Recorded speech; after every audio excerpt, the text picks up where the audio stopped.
Selamat pagi Ibu, perkenalkan nama saya Justina Subitmele, NPM saya 12114119026. Di saat ini saya akan membuat video mengenai terapi bermain pada anak. Yang pertama, definisi terapi bermain.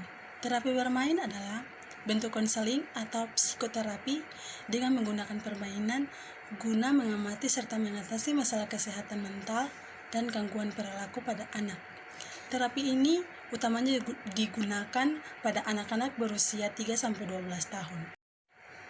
Yang berikut tujuan terapi bermain. Tujuan terapi bermain adalah untuk mengatasi masalah psikologis dan emosional ringan, sedang hingga kronis, yang menimbulkan masalah perilaku atau membuat anak tidak menyadari potensinya sendiri.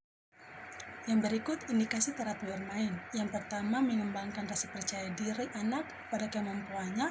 Yang kedua, menumbuhkan empati. Yang ketiga, rasa hormat. Yang keempat, menghargai orang lain. Dan yang kelima, mengendalikan diri dan keterampilan sosial. Yang berikut, saya akan menjelaskan mengenai SOP pada terapi bermain. SOP terapi bermain terbagi menjadi dua bagian. Yang pertama, persiapan pasien dan persiapan alat. Saya akan menjelaskan mengenai SOP persiapan pasien. Yang pertama, pasien dan keluarga diberitahu tujuan dari terapi bermain. Yang kedua, melakukan kontrak waktu. Yang ketiga, pasien tidak ngantuk. Yang keempat, pasien tidak rewel. Yang kelima, keadaan umum mulai membaik.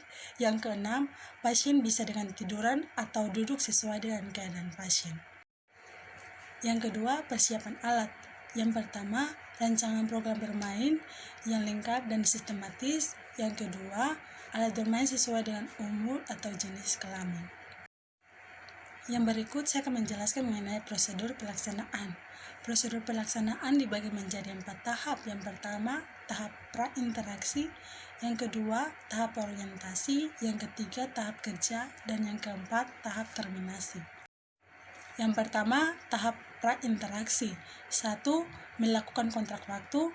Yang kedua, mengecek kesiapan anak seperti tidak ngantuk, tidak rewel, dan keadaan umum membaik atau kondisi yang memungkinkan. Yang ketiga, menyiapkan alat. Yang kedua, tahap orientasi. Yang pertama, memberikan salam kepada pasien dan menyapa nama pasien. Yang kedua, menjelaskan tujuan dan prosedur pelaksanaan. Dan yang ketiga, menanyakan persetujuan dan kesiapan dari pasien sebelum kegiatan dilakukan. Yang ketiga, tahap kerja. Yang pertama, memberikan petunjuk pada anak bagaimana cara bermain. Yang kedua, mempersilakan anak untuk bermain sendiri atau dibantu oleh orang lain. Yang ketiga, memotivasi keterlibatan anak dan keluarga. Yang keempat, memberikan pujian pada anak ketika dapat melakukan. Yang kelima, mengobservasi emosi, hubungan interpersonal, psikomotor anak saat bermain. Yang keenam, meminta anak menceritakan apa yang dilakukan atau dibuatnya. Yang ketujuh, menanyakan perasaan anak setelah bermain. Yang kedelapan, menanyakan perasaan pendapat keluarga tentang terapi bermain. Yang keempat, tahap terminasi. Yang pertama, berpamitan dengan pasien. Yang kedua, membereskan dan kembalikan alat ke tempat semula. Yang ketiga, mencuci tangan. Dan yang keempat, mencatat jenis permainan dan respon pasien dan keluarga dalam lembar catatan keperawatan. Dan kesimpulan hasil bermain meliputi emosional, hubungan interpersonal, psikomotor, dan anjuran untuk anak dan keluarga. Yang berikut, saya akan menjelaskan mengenai salah satu jurnal yang terkait dengan intervensi keperawatan anak pada terapi bermain. Hasil intervensi terapi bermain mewarnai dan origami. Selama 4 kali menunjukkan perubahan tingkat kecemasan yang signifikan. Pada awal pengkajian, tingkat kecemasan anak adalah 40 kecemasan sedang.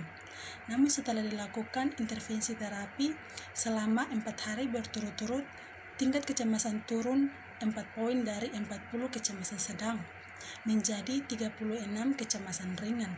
Terapi bermain memiliki banyak fungsi terapeutik, yaitu memberikan pelepasan stres dan ketegangan, memudahkan komunikasi verbal dan nonverbal dalam penanganan rasa takut dan kecemasan pada masa pemulihan anak. Demikianlah hasil penjelasan dari saya. Sekian dan terima kasih.